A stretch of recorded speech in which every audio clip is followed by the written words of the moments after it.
Hey guys, subscribe for daily content. And if you're shopping for gear, make sure you check out the description for the newest items at some of the very best online retailers. There's also links for some of the items that I personally recommend. Thanks! What's going on YouTube? Metal Complex here, and today I've got another interesting knife review / knife overview to share with you guys. This is the AM8 / Miguron Kovog. Very interesting knife, a super well-made knife, and one that definitely is an excellent value, all things considered. I will link this knife right down below. It is absolutely available. It does help my channel when you use my links, but that is entirely up to you. Thanks so much to AM8 / Miguron, who are the same company, for sending this in for me to review. Thanks to my patrons for supporting me, and please make sure to follow me on Instagram at metal_complex. Let's go ahead and get a measurement of this knife. Not a huge knife, but not a tiny knife either. Overall length coming in at about 7.5 inches. Blade length coming in at about 3.3 and maybe 3.35. And then your cutting edge is actually coming in at about 2.9. Let's go ahead and do some size comparisons up against the Ontario Rat Model 1 and the Ontario Rat Model 2. Closer to the size of the Rat 2, but definitely still bigger. How about up against the Benchmade Griptilian, or in this case, the Ritter Hogue, and the Benchmade Bug Out? Absolutely almost identical overall length to the Benchmade Bug Out. I think the Bug Out's just a little bit longer. And then I don't know why we did these backwards today. Let's put it up against the PM2 and the Para 3. All right. Yeah, is it almost the same? I thought the Para 3 was like 7.25. Let me measure this again. 7.5, 7.25. It's about a 1/4 inch longer than the Para 3. It's just the angle. Okay, let's talk about action here. The action's good. It is easy. Well, I shouldn't say easy. Disengagements, this area right here should have been cut a little bit lower. You can, it's scalloped on either side, but it's a little bit of a hard angle right here, so it's not the most comfortable disengagement. And with a little bit of encouragement, it will fall into the closed position. The pivot is plenty smooth, and it is running on bearings. Not fall shut right out of the out of the gate here. This isn't a knife that's been extensively used, and I haven't flipped it 500 or so times like I do normally. But I would imagine that over time the action will get smoother and smoother. It's very clear that the manufacturing quality here is very, very high, and it's similar to other companies like Bestech, We. It's actually, I would say, closer to Riot in a lot of ways. So the pivot feels a little bit tight, but it's kind of that good tight where it feels like it's going to break in. This is a front flipper, but fortunately it also has this little opening hole here, which is fairly easy to get at, whether you want to use your fingernail or you just want to use the meat of your finger, right? You can also just sort of wheel it out, or you can, thumb flick it like that if you want to. It's good. If it's going to be a front flipper, I'm glad that it has at least a secondary means of deployment. Let's go ahead and do thickness up against the Spyderco Para 3. It's about the same. Let's do length and height up against the PM2 and Para 3. This is about the same overall length as the Para 3.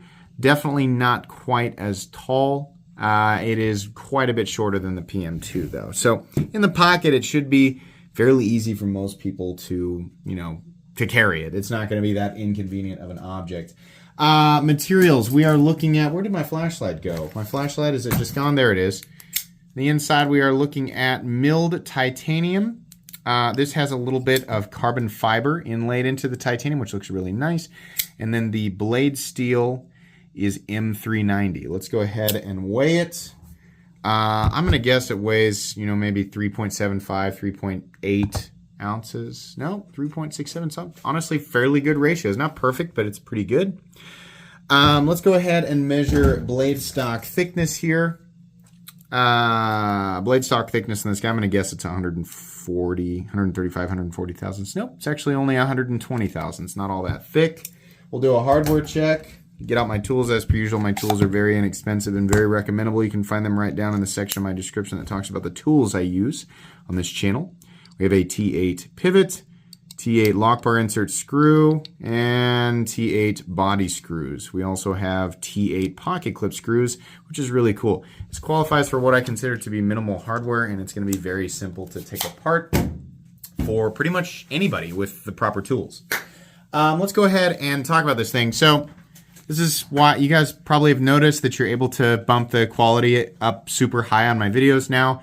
And part of the reason that I've always wanted to be able to do that is, you know, with knives like this, where we can get a good look at this milling. This is really, really nice. And I've said many times, you know, I kind of get frustrated. I think there's a, you know, in some cases, there's a benefit to just doing like flat, plain titanium. But, you know, as the price of knives goes up, I like to see a little bit more effort and have that combined with like meaningful utilitarian stuff. Like, I like that this is contoured, I guess is what I'm getting at, and I like that it is also milled. It's ever so slightly contoured, and that's nice. It's a nice detail because they easily could have just done a flat piece of titanium, and that would have made this knife identical to a billion other things out there. You could say that this knife is already identical to a billion other things out there, but I would say it's a fewer billion. It's just, it adds a little bit more to it, and it makes me appreciate it, right? This thing is already has an impressive price tag on it, right? So it's nice to see that. I like the position of the inlay on the titanium here, like this little area right here. It's just not, all of the lines, you know, they look good, right? There's nothing here that makes me think, oh my gosh, this is the most spectacular thing, and I've never seen anything else like it. It's just nice, right? It's pleasing to the eye. There's nothing too crazy going on, but there's enough here that, you know, just makes you feel good. This texturing, you can feel it. I wouldn't say it's super meaningful traction, but you probably could get a little bit off of it. Ergonomics are pretty good. We have a very simple sort of popsicle stick style clip that is milled, which is nice. No sharp edges or anything. My hands are pretty cramped in the, you know, within the parameters of the handles here. But the one position that I have is reasonably comfortable. It's not mind-blowing, but it feels good. And I think a lot of that is due to the fact that the scales are contoured and that there's plenty of chamfering all the way around. There are no sharp edges on this knife except, of course, for the cutting edge, which I have to say because otherwise somebody else will point it out. But yeah, it's reasonably comfortable. And you can also choke up here if you really want to. There's a nice spot for your thumb to rest here, but curiously the jimping just stops right there. I mean, really the jimping should go all the way out here. I think it would complement the position for your index finger a little bit better. The blade shape is, I don't know what we want to call it, Spanish something or other, Spanish cleaver, Spanish clip point, right? Whatever you want to call this. There's a little bit of belly here, and then we have, you know, this area that is sort of carved out or curved as it sort of, well, transitions from the spine of the knife down to the tip, which is nice. I like the tip being down, you know, more angled down than up here. I think that's a little bit better for general EDC tasks. You know, what you're doing with the knife will be made easier or harder depending on, you know, the blade shape and a number of other variables. But generally speaking, like your day-to-day EDC tasks will be fairly easy to accomplish with a blade shape like this. Drops down to a decently thin edge. It's not, you know, razor thin, but it's definitely not thick. The edge is sharpened well. This has a satin finish on it, and I have a number of complaints with satin finishes, as you may know. Number one, I just don't like them as much because they show wear so readily. Honestly, it's just everything has a belt satin finish on it nowadays. I'm just kind of tired of it, right? This is one of those where it's got a little bit of a bronzy hue to it. Maybe some of you like it. I don't. It makes me think that it got burned by the belt a little bit, and it just doesn't look good with, you know, the contrast of the true gray of the titanium and the black of the carbon fiber. I would rather, you know, if it's not going to be like a, you know, fully satin finish, like a good example, you know, like Spyderco, this is satin. There's no bronzy hue to it whatsoever. If you can't do this, then I would say, you know, go with like a tumbled finish or like a glass blasted finish, or even, you know, like a black wash or something like that. I don't know. I don't like these as much because there's so many things, and they also, when there are flaws, it shows them a lot. Like I'm not talking like scratches. I'm saying when there are manufacturing imperfections, they're so clear, right? It's just like different types of car paint will show dirt more, right? If you get a black vehicle, well, good luck keeping it clean, right? You get a white vehicle or a silver vehicle, not so much. It's pretty easy, to hide the fact that it's dirty. So, I don't know, I'm just not the biggest fan. The edges up here are actually, pretty nicely knocked down. Usually they're not with a satin finish, but this, you can see there's a little bit of, they've sort of added a little bevel here, which is nice. The inside of that hole there is, I would say it's not sharp. It's sharper than I would expect, sharper than I generally like. It'll shave your fingernails a little bit deploying it, but it's not too bad. There is a hole in the front flipper. What is it for?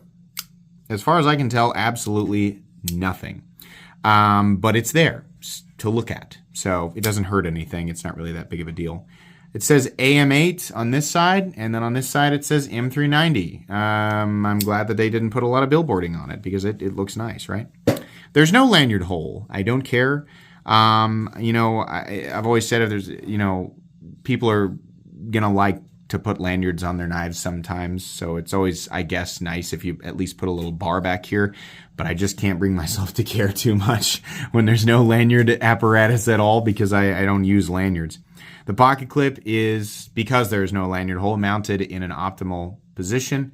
You have about medium carry depth. That's all that's going to be sticking up out of the pocket. This does ride on the tech string, but the tech string is not that aggressive, so it's really very easy to get this thing in and out of the pants. There is a steel lock bar insert doubling as the over travel stop, so that's nice. We have a stop pin. Yeah, it's actually right there. That's interesting. I really thought it was going to be internal. This little divot right here, little tiny bit of shouldering. It's what's contacting the stop pin. No blade play, up, down, left, or right. No lock stick. No pivot lash. Nice and it's tight, but it'll smooth up over time. And then we have a really nice detent with perfect centering. This is a nice knife. Miguron, I think, does a pretty good job of creating knives that, nothing that they have in their line is like mega unique design-wise, right? It all looks good. The best thing about Miguron is the ratio of manufacturing quality to cost, right? These are made in China. I don't think it's any secret that this corner of the Chinese production knife world is ridiculously high quality. They're able to make things that are just absolutely mind-blowing for prices that are so unbelievably competitive. It's just there's hardly any room for anything else on the market when it comes to just value, and we're just talking about manufacturing quality, right? That's pretty. I mean, I know people are going to get the wrong idea of what I'm saying there. There's still plenty of reasons. Like me personally, I will gladly pay 3 or 4 times the price for something that's made the same way in the United States, just because it is made in the USA, right? But if you're looking for just maximizing the manufacturing quality dollar for dollar, it's really hard to beat anything that comes out of these Chinese OEMs. This is it's really great. They do a lot of designs that are nice and not too wild and crazy with the aesthetics, but they've got enough flair. They got a little bit of personality, right? It's kind of like when you're looking at Civivi, it's almost all the same type of stuff. You look at Kubi, and it's like all over the place, right? They do a lot of different weird things. Same with like Concept. They do a lot of different weird things. This is kind of like in between. More leaning on the side of like a more minimalist, kind of just like less flashy, right? At least at first glance. Kind of like that. Then you take a look at it, and there's some nice detail in things. They do a really, really good job with things like milling and inlays, right? I feel like again, if you're gonna do a satin finish, like it needs to be like a crisp, pure satin, or don't do it. Do something else, right? So the finish on the blade is kind of overall, though, I mean, this is a nice little full titanium frame lock that operates the way that it is supposed to. It's got a good edge on it. As far as I know, they are heat treating their blades properly, but I am not testing these. I don't have the equipment to do that, right? And I have my own opinions on what range different compositions should be in. So, as far as I know, I have not heard any major complaints about the way that Miguron /AM8 is heat treating their blade, so I have to assume that this is fine. The best thing about this knife is that it is not very expensive. This is $190, which is insanely competitive. There are plenty of Chinese production companies out there that are essentially creating exactly the same thing for $50, $60, $70, $100 more than this. I just looked, $189 both on their website and on Amazon. That's fine. This, generally speaking, it's a good compact folding knife, well balanced. Just functionally, it's fine. This is just a generally recommendable knife for anybody looking for a nice pocket knife in this territory. So it is going to go on my most recommended knives playlist. If it sounds like I'm a little bit unenthusiastic, this one's fine. It's just too close to it's great. It's like, wow, nice work, really good materials, great execution, right? And the price is awesome. There's just, not quite to a point where I'm like, wow, this is something I've never seen before, right? I've seen a lot of things like this, right? It's mainly just the price and the execution that's making me say, yes, generally speaking, recommendable. That's really all I have to say about it. You can find this knife linked down in the description if you are interested. That's going to be pretty much it today. Thanks so much to Miguron/AM8 for sending this knife in for me to take a look at. Please make sure to follow me on Instagram at metal_complex if you enjoyed this video. Leave a like. If you'd like to check out my other content, I do, of course, have lots of videos of knives that are either expensive or inexpensive that I do or don't like, so check those out. And if you enjoy all my content, go ahead and click on that Metal Complex logo right there and subscribe because there's definitely more coming. Thanks again for watching, everybody, and have a great day.